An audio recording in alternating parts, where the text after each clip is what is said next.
नमस्कार, आप देख रहे हैं सीएनबीसी आवाज। मैं हूं मनीषा गुप्ता और सभी को नए साल की हार्दिक शुभकामनाएं। पीछे मुड़कर अगर 2025 को देखें तो ये एब्सोल्युटली कमोडिटीज का साल था, जहां पर हमने ऑल टाइम हाईज कॉपर में, गोल्ड में, चांदी में और साथ ही साथ प्लैटिनम में भी बनते हुए देखे। अच्छे खासे रिटर्न्स यहां पर बनते हुए नजर आए। काफी हद तक जो भरोसा था वो टैंजिबल कमोडिटीज की तरफ गया। अंतर्राष्ट्रीय बाजारों में currency debasement, debt, geopolitics, dollar index में गिरावट, टैरिफ्स, काफ़ी सारे फैक्टर्स थे जिन्होंने बाकी एसेट क्लासेस में इतने रिटर्न्स नहीं दिए, लेकिन कमोडिटीज़ यहाँ पर एक बहुत बेहतरीन एसेट क्लास के तौर पर उभरा है। कुणाल, जिस तरह से 2025 था, कई लोग तो ये भी कह रहे हैं कि once in a lifetime, once in a generation इस तरह के गेन्स देखने को मिलते हैं। और जी हाँ, 1979 के बाद पहली बार सोने चांदी ने इस तरह के रिटर्न्स दिए। कैसे देखते हैं आप जो साल गया, और अब 2026 को लेकर क्या एक्सपेक्टेशंस हैं, अगर हम सोने चांदी से शुरुआत करें? ओके, सो सबसे पहले सबको नए साल की शुभकामनाएं। सो ये जो साल था, जैसे आपने कहा, it's a once in a lifetime year. और आई कम्प्लीटली अग्री। ऐसे 100 ईयर्स में अगर आप हिस्ट्री देखेंगे फाइनेंशियल मार्केट की, so the way commodities have risen this year, it is never been like this. So पहले भी जो इंस्टेंस थे, वो सब इंस्टेंस को छोड़ के शानदार रिटर्न जो 2026 के टारगेट थे वो 2025 में आया। तो हम कहते थे कि 2026 में शायद सिल्वर 2 लाख होगा, तो 2.5 लाख अभी 2025 में ही हो गया। So this was the year where unbelievable returns have taken place. So सबसे पहले एकदम fast, if you want me to sum up, it's जो पेपर करेंसीज है वो अपनी वैल्यू खो रही है, क्योंकि सेंट्रल बैंक लगातार करेंसी प्रिंट करते जा रही है, specially western central bank. So we are living in a very different world, इसे कहते हैं मल्टीपोलर वर्ल्ड। सो पहले क्या था, सबका साथ सबका विकास, ग्लोबलाइजेशन। अभी चल रहा है तुम्हारा देखो, हम हमारा देखेंगे। मैं एक्सपोर्ट पे, सिल्वर के एक्सपोर्ट पे कंट्रोल डाल दूंगा, मैं गोल्ड के एक्सपोर्ट पे कंट्रोल डाल दूंगा, सडनली सप्लाई श्रिंक हो जाएगी। सो अभी का जो पूरा वर्ल्ड है वो डिफरेंट वर्ल्ड है। सो ये जैसे हर 100 साल के बाद एक वर्ल्ड ऑर्डर शिफ्ट होता है, तो ऐसा दिख रहा है कि वर्ल्ड ऑर्डर शिफ्ट हो रहा है एशिया की तरफ। जो पहले मेजर पावर थे, वो G7 पावर, जो ग्रेट 7 नेशंस थे, उनका धीरे धीरे दबदबा कम हो रहा है। और इंडिया, चाइना, रशिया, अफ्रीका, ये सब कंट्रीज़ धीरे धीरे इमर्ज हो रही है, और जो डिमांड ग्रोथ है वो यहाँ से ही आ रहा है। सो आप देखिए, तो ये सबसे पहले शिफ्ट ऑफ पावर है, और जो वेस्टर्न करेंसीज है उसका परचेसिंग पावर कम हो रहा है। तो सब लोग कमोडिटी लेने निकले हैं कि भाई हमारे, जब डॉलर की वैल्यू कम होने वाली है, जब इनकी डेट तो अटक ही नहीं रही है, समझिए नेक्स्ट साल 2026 में यूएस की डेट हो जाएगी $41 ट्रिलियन। तो अगर ऐसे ही इनकी डेट बढ़ती रहेगी तो करेंसी तो कभी ना कभी कोलैप्स होने ही वाली है। तो इसीलिए सब लोग कमोडिटीज़ पे रश कर रहे हैं, and there is a absolutely euphoria, FOMO, जो भी आप कहना चाहे, सब लोग कमोडिटी बाई कर रहे हैं लगातार। सो आगे जाके ये जो अभी हमने रनअप देखा है गोल्ड और सिल्वर में, जो आपका मेन क्वेश्चन था, सो जैसे साल अगर स्टार्ट होता है तो छोटा मोटा करेक्शन, प्रॉफिट टेकिंग, ये दोनों आता है। पर माय क्वेश्चन इज, क्या डॉलर की वैल्यू अप्रिशिएट होगी? नहीं होगी। क्या डेट वेस्टर्न वर्ल्ड की एकदम ड्रास्टिकली कम होगी? नहीं होगी। तो कमोडिटीज़ यही नैरेटिव पे तो बाई कर रहे थे। तो जब करेक्शन आता है गोल्ड और सिल्वर में, it will still continue to remain a good asset to be in. शायद 70% गोल्ड रिटर्न ना दे पाए 2026 में, या सिल्वर 150% नहीं दे। So have your return expectation very tepid. 20%, 25% भी रिटर्न देते हैं, which is been a case over a years. It's a great return, you are not going to get in any asset class. So जब ये first quarter में या जब भी correction आता है, तब just hop in to it. $4,000 का गोल्ड का बॉटम लग रहा है, उसके नीचे गोल्ड नहीं जाना चाहिए।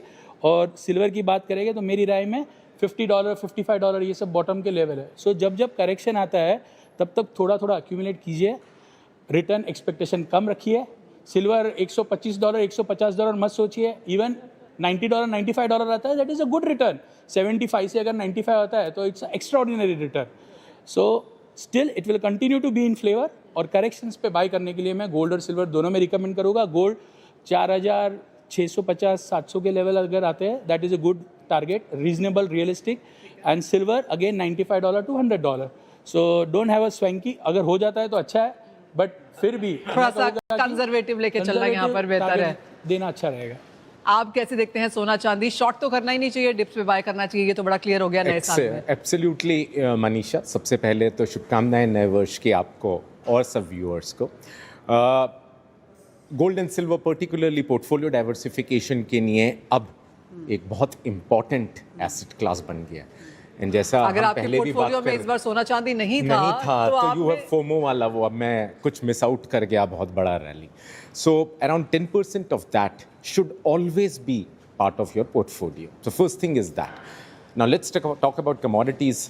मुझे लगता है कि gold should be the priority for anybody in 2026. All those fundamental factors like the currency debasement hai Manisha, central bank buying hai, they're diversifying from the dollar reserves, and at the same time the interest from the investment demand is pretty much strong. So I think sona फिर भी बहुत एक important commodity है for investment and for keeping it in 2026. तो gold and silver में gold को one रखेंगे. Gold पे one and then two would be silver.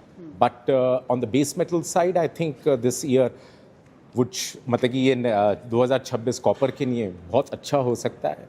Again, वो जो लाइन आ रही है कि copper is the next silver next gold. the white gold जैसे सोने को कहते थे, it's a white gold. तो maybe it is something which is looking positive, मतलब कि अभी लग रहा है कि कुछ हद तक तेज़ी बरकरार रह सकती है. द फर्स्ट क्वार्टर, ये जनवरी फरवरी मार्च है, ये रीअलाइनमेंट का होगा.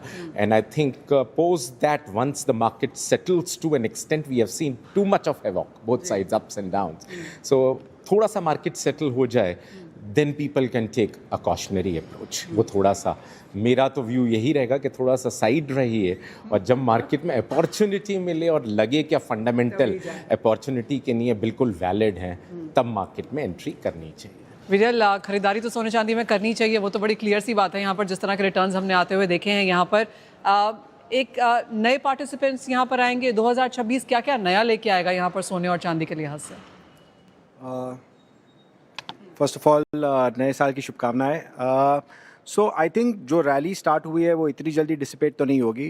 एज कुणाल वाज मेंशनिंग कि पुल बैक्स आ सकते हैं, और probably I think first quarter के अंदर ही थोड़ा बहुत पुल बैक आ सकता है मार्केट के अंदर. बट स्ट्रक्चरली जो कारणों से इस बार कमोडिटीज़ के अंदर तेज़ी आई, वो कारण एक क्वार्टर या 2 क्वार्टर में ख़त्म नहीं होंगे. आई थिंक जो सेंट्रल बैंक का बाइंग हुआ है पिछले 2 सालों के अंदर, और उसके बाद बहुत सारे वेल्थ मैनेजर्स ने भी अग्रेसिव कॉल दिए थे इन terms of asset allocation.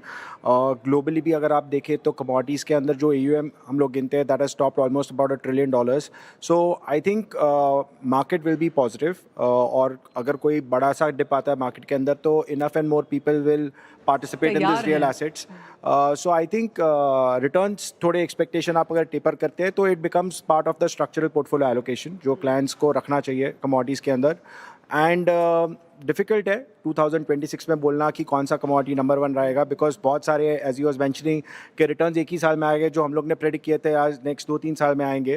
But I think structural bullish अभी भी बहुत सारे बेस मेटल्स हैं, कॉपर, एल्यूमिनियम, जहाँ पे एनर्जी ट्रांजिशन की बात हो रही है, जहाँ पे डेटा स्टोरेज सेंटर्स की बात हो रही है, जहाँ पे स्ट्रक्चरल डेफिसिट है, बिकॉज जितना प्रोडक्शन आ रहा है उतना it is not able to compensate for the demand that is there in the market. तो आई थिंक वहाँ पे structural there is a theme which will play out, and I think by and large it will still be a good year for 2026 for commodity markets. जिगर, आपसे है, नए निवेशक क्या करें? आप इतने बड़े लेवल्स पे यहाँ पर नए लोगों को तो एंटर होने में थोड़ा सा यहाँ पर प्रॉब्लम लग ही रहा होगा. क्या उनके लिए करेक्शन आएगी? SIP बेहतर तरीका है? कैसे वो ट्रेड करें? मनीषा, सबसे पहले शुक्रिया आपके शो पर बुलाने के लिए, और आपके सभी दर्शकों को नए साल की शुभकामनाएं. आपने बहुत सही सवाल किया कि इस समय इन्वेस्टर को या निवेशकों को क्या करना चाहिए. सभी फ्रेंड्स ने मेरे बताया कि तेज़ी है, बट तेज़ी करने का how do we participate is a bigger question. तो एक है फिजिकल, तो ले ही सकते हैं, एक होता है डेरिवेटिव, और जो रिटेल इन्वेस्टर है उनके लिए सबसे बेहतर, सबसे आसान तरीका है ETF में SIP के तौर पे करना. क्योंकि देखिए, कभी भी कोई भी टाइम नहीं कर सकता मार्केट को कि बाजार यहाँ से 10% गिरा वहाँ से घूमेगा. 10% नहीं, 12 भी घूम सकता है, 6 भी घूम सकता है. तो हम तो यही एडवाइस करते हैं कि क्योंकि हमारा स्ट्रक्चरली व्यू बुलिश है, हमें लग रहा है कि आने वाले एक साल में $5,200 गोल्ड हो जाएगा, आने वाले एक साल में सिल्वर लगभग $100 हो जाएगा. बट पार्टिसिपेट करना बहुत ज़रूरी है. टाइम वेट ना करे कि भी और गिरेगा, क्योंकि जब मंदी आती है तो जब जैसे कल आई 1,25,000 तो लोग बोलने चालू हो गए कि 1,10,000 आएगा. हम यही सजेस्ट करते हैं कि व्यू बुलिश है लॉन्ग टर्म के लिए, उसमें SIP के तौर पे ETF में बाय करते रहिए स्लोली जितना भी, और कभी भी ऐसा बड़ा फॉल आता है तो उसमें एक लमसम लगा के लंबे अवधि के लिए आप उसमें इन्वेस्ट Hold करिए, करिए। And that would be a very very good strategy for any retail और may be even for traders also. And in fact हमने देखा भी है कि काफ़ी फंड मैनेजर्स जो पहले बोलते थे कि अपने फंड हाउस में या अपने पोर्टफोलियो में 5 से 10% रखना, now they have also started looking this commodity as a strategic asset class। 15-20% 15-20% लगाने का चालू कर दिया है। So I think that's a very very positive for a commodity, and हमें लग रहा है कि स्ट्रक्चरली कमोडिटी एक सुपर साइकिल में है और अभी भी तेजी बरकरार है उसमें। ऑल राइट, तो सोना चांदी 2026 के लिए भी आपके लिए पोर्टफोलियोज में होना ही चाहिए। डिप्स पे बाइंग करें, SIP करें, फ्यूचर्स में ट्रेड करें, ETF के जरिए खरीदें, लेकिन इसमें निवेश जरूर करें।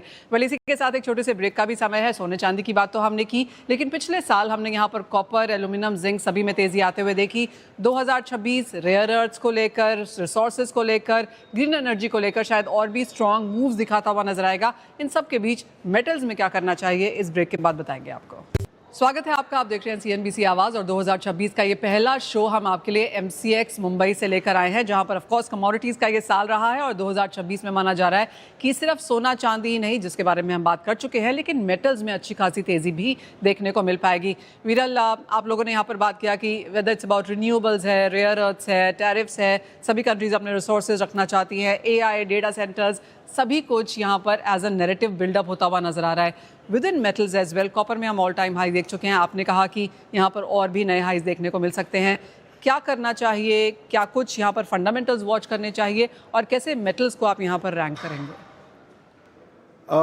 जैसा आप बात कर रहे थे, ऐसे ये साल भी जो स्ट्रक्चरल तेजी आई है मार्केट के अंदर इज़ जहाँ पे आपको रिकग्नाइज हुआ है कि बहुत सारा डिमांड आने वाला है नेक्स्ट 3 साल के अंदर। आपने न्यूज़ पे भी हम देखते हैं कि बहुत सारा डेटा स्टोरेज के लिए बाहर से FDI आ रहा है इंडिया के अंदर, and that is a global phenomena. जैसे AI का अडॉप्शन बढ़ेगा, आपकी इलेक्ट्रिसिटी यूसेज, आपका पावर यूसेज, आपका डेटा यूसेज बढ़ने ही वाला है, and every country will have to invest significantly in that part.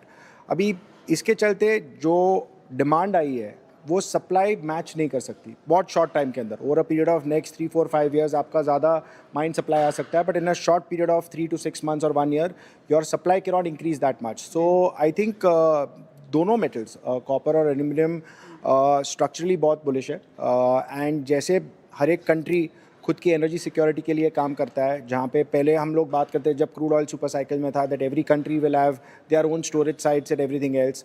हर एक कंट्री को खुद की एनर्जी सिक्योरिटी के लिए इसमें कमोडिटीज़ का भी इन्वेस्ट करना पड़ेगा। They will have to create certain amount of reserves for that particular thing as well. So there is an investment demand जहाँ पे निवेशक एलोकेट करना चाहते हैं हार्ड एसेट्स के अंदर। So apart from gold and silver वो लोग कॉपर देख रहे हैं, या फिर वो लोग एल्यूमिनियम देख रहे हैं, या फिर वो लोग क्रूड ऑयल भी देख रहे हैं। But at the same time countries will also have to think about कि अगर हमको नेक्स्ट 5 साल के अंदर इतना इंफ्रास्ट्रक्चर बनाना है, then we will need to have those commodities with us in our possession. So वो भी एक इंक्रीमेंटल डिमांड सिचुएशन आ जाएगी मार्केट के अंदर। तो स्ट्रक्चरली दोनों मेटल्स काफ़ी पॉजिटिव है हमारे हिसाब से। कुछ परसेंटेज गेन देना चाहेंगे कि इतना रेंज, इतना स्ट्रेंथ यहाँ देखने को मिल सकती है? नो सी आई थिंक कभी कभी क्या होता है कि फंडामेंटल्स अपनी जगह पे, ऐसा नहीं है कि फंडामेंटल्स मायने नहीं रखते, बट और मार्केट 2025 ने हमें सिखाया है कि फंडामेंटल्स मार्केट को रिस्पॉन्ड डिस्प्रपोर्शनेट कर देता है एक ही साल के अंदर। So may be on certain cooling off, as what Naveen was saying, कि मार्केट्स अगर कूल ऑफ मोड में आते हैं then probably it will be a better entry point. अभी फिलहाल 2022 has ended with a bang. Most of the markets are significantly higher except for the last 1 or 2 day correction. और आप कहेंगे India में अब लोगों को मेटल समझ में आने लगे हैं, चाहे वो फ्यूचर्स एंड ऑप्शंस हैं, लोग ETF की डिमांड यहाँ पर कर रहे हैं, तो लोग अंडरलाइन कमोडिटी में भी ट्रेड करना चाहते हैं। Yes, absolutely. बहुत सारे मल्टी एसेट फंड के अंदर अभी apart from gold and silver there is allocation to copper, there is allocation to crude oil, and this is what हम लोग लास्ट 15-20 साल से जानना चाहते हैं कि how does the retail invest in commodities. आप हर एक चीज़ रिटेल को नॉट फ्रॉम द पर्सपेक्टिव कि आप फ्यूचर्स और ऑप्शन करिए, but in a systemic way, if there is an opportunity, why not use that investment vehicle? So I think it's a question of कि right time, right place. I think commodities market को expand करना है India में. This is the right time where you are able to get the collective investment vehicles like a mutual fund and all, aggregate that retail demand, and you will see the benefits out of that over years to come. I think globally अगर हम बात करें तो $1 trillion का AUM है commodities का. Let us say 50% is through ETFs. India के अंदर गोल्ड सिल्वर का ETF मिला के भी it's almost just about 1.2-1.3 lakh crores. So we have a long way to go. So बहुत लंबा जर्नी है इसके अंदर।